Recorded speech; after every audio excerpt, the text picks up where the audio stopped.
What's up, guys? Adam Drake here, and today I want to talk about the new 1/8 truck bodies that were recently released at the Roar 1/8 Fuel Nationals. I will give you my input on the bodies, how they handle, my thoughts on the look, the styling, evolution of kind of the truggy class. But first I want to hear from you guys. So post your comments. I want to hear your thoughts, your feedback on the new style body versus the older traditional bodies. I have here the J-Concepts finisher body, which has been around for a number of years and is made for all the popular 1/8 trucks out there. In my opinion, this is kind of the coolest looking truck body that's ever been produced. I think that's part of the reason why it's been around so long. It's been hard to kind of top the finisher body. And then we have here the new J-Concepts body that doesn't have a name. It could possibly change some in styling and how it's mounted. These were prototype bodies that Paul Wynn from J-Concepts made for the Mugen, also the Associated truck, maybe even some other trucks, but I know for sure the Mugen and the Associated trucks. Overall, I think the bodies look awesome. The body's handled really good, but we'll dive into that deeper once we take a little bit of a closer look. But again, I want to hear from you guys. Post in the comments, leave me a message. Want to know your thoughts between the traditional truck bodies versus the new school truck bodies that were recently kind of showcased at the Roar 1/8 Fuel Nationals. So I want to start off by saying hats off to Tekno RC. I think it's pretty cool that Tekno looked into the Roar rules, saw that the rules for the truggy bodies were pretty vague, that there weren't kind of as set in stone or cut and dry as you might think some of the rules should be. And they took a gamble. They made a body that looks different, whether you love it or hate it. But I think it's super cool that they're pushing the limits, making changes, and I'm going to also post some pictures that'll kind of show a bit of a timeline of the truggy class and just how the bodies have evolved over the years. And I think it's really cool to see. You look at the buggies, and for the most part, you can look way back in history, the very early 8-scale buggies. And yes, they look different now, but because of the tighter guidelines, the bodies haven't really changed as much. Yes, the cab is a bit more forward. The styling of the bodies is a little bit different, but overall, they have fairly similar looks, where you'll see with some of the photos that I'm going to post that the original trucks were, I mean, they were almost just like globs of Lexan in a sense, like because they had to cover the rear shock tower, the front shock tower. They didn't really look like much of a truck. Back when I was with Horizon, TLR did the first cab forward truck design. I believe that was Dan Hissam that drew that. And again, I think it's just really cool to see the evolution of things kind of change. And part of this is because the rules weren't really defined as clearly as what they maybe should have been. So whether you like the look of the new bodies or the look of the old bodies, you still have the option. You can run either one.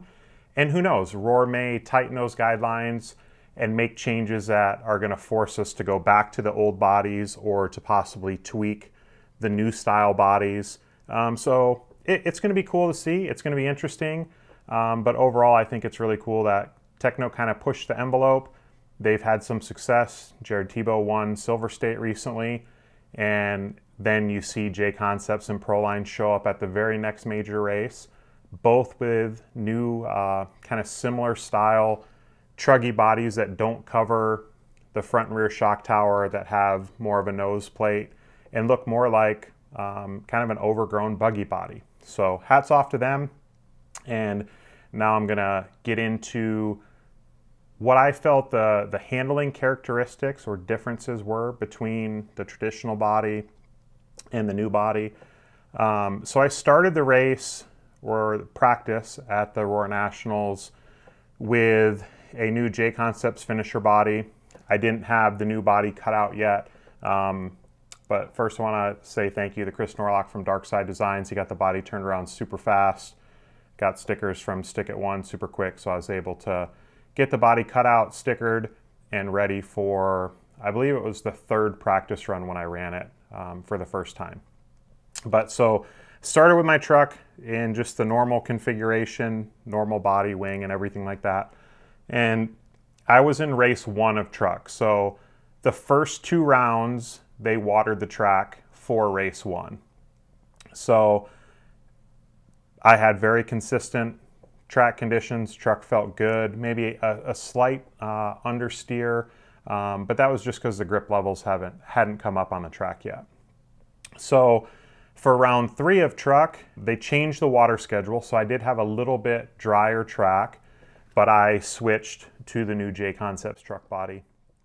And I would say at first it was the thing that kind of threw me off the most was as the truck rounded the corner and was coming back at me, the small front grille and headlights.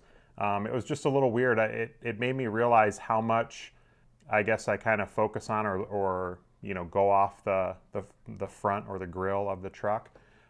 But the thing that I noticed was I was able to drive the truck more like a buggy. Like I didn't feel like I had to really throw it into the corner as much. It felt a little bit more nimble, drove a little bit flatter, probably because of the little bit lower center of gravity and just overall less weight from the body.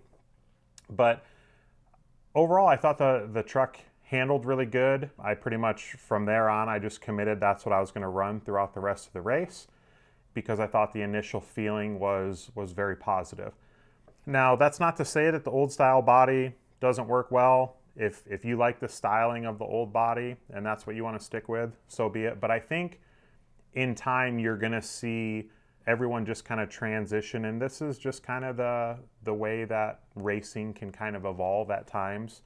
I think the styling may change a little bit. It may make some small tweaks, but overall the truck handled really good. I thought it looked good on the track.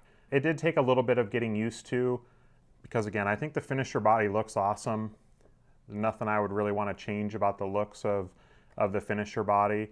And it's just a little bit different when you're used to looking at something, you know, going around the track to then have your eyes focused on something new. So now that I'm home from the event, I'm going to actually do a bit more back-to-back testing to compare lap times.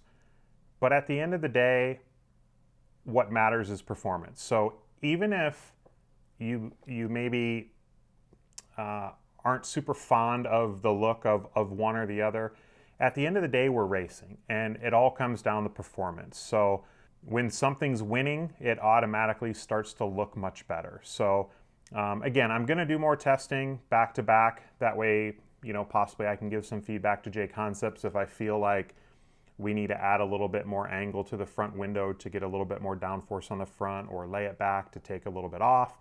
But overall, Ryan Mayfield went out there, TQ'd, and won the event. He's been on a tear all year. He's won with the finisher body. He's won with the new body. But Ryan had similar feelings to the body. His first day of practice, his truggy wasn't there. So he actually was practicing with my truck the first 3 rounds of practice. And he did the same thing. He started with my finisher body the first 2 practice runs and then went to the new body for round 3. He made it a point to kind of not give me his feedback from his initial running. He didn't want it to kind of hinder my feeling or, you know, kind of put some preconceived notion in my head of what the body might do. But Ryan, right out of the gate, he was like, when he got his truck later that night, the next day, he just started with the new body, and that's what he committed to and stuck with throughout the whole event. And as you can see, a number of the other top drivers, even for other manufacturers, the people that had this style body available to them, that's what they all used. So from a performance standpoint, it was awesome. I look forward to the small tweaks and changes that Paul, Jason, and all the guys at J-Concepts may make to see what the kind of finished product looks like. The next thing will be, again, seeing what Roar does with the rules. Now, the rules may change how the body ends up looking when it goes into production, but at the end of the day, the Roar Nationals is one event. Pretty much all the other events, they do try to use the Roar guidelines, but for the most part, they don't kind of enforce or stick to the rules quite as strict. And again, performance is key. So if the body is going to perform better at Nitro Challenge, Silver State, PMB, Mugen Challenge, AMS, all these races, I think this is the direction that you're going to see the entire industry go, and this is going to become the new standard for Truggy racing. The final thing that I think is really nice and cool with the body is it is a little bit lighter. It's a little bit easier to cut out, and also it's a little more compact as far as packaging goes. So for hobby shop owners or anyone who are carrying Truggy bodies, you know that they take up a lot of space. So the new bodies definitely are a little bit more friendly in that area. Another key point that I think the average racer will be really excited about with the new bodies is it's going to be much, much more durable. And the reason is, with the old style body, the body is a roll cage. Typically for me, my buggy bodies last considerably longer than my truck bodies, even though I practice more with my buggy. And that's because when you flip over, you end up on the wing and the front shock tower. So with the new truck body, you will still see some damage to the roof line, but for the most part, you won't see any cracking or anything like that in the front because the front is now split. One thing that I would recommend for the front nose piece, make sure you use a washer to secure it, and possibly even a little bit of like two-sided 3M tape or even shoe glue just to help secure it to the front shock tower. So again, I want to hear from you guys. So please post your comments, share your good and bad feelings on the new truck bodies versus the old truck bodies. I'm just curious to hear. I did read some of the comments while I was at the Nationals on some of the different threads at J Concepts, or even when I posted some photos of the truck. But there's been a little bit more time for it to kind of, I guess, sink in and get a little bit more used to the look of the body. So want to hear from you guys. Post in the comments. And if you enjoyed this video, please feel free to like, share, subscribe, and that way you'll get notifications for future videos.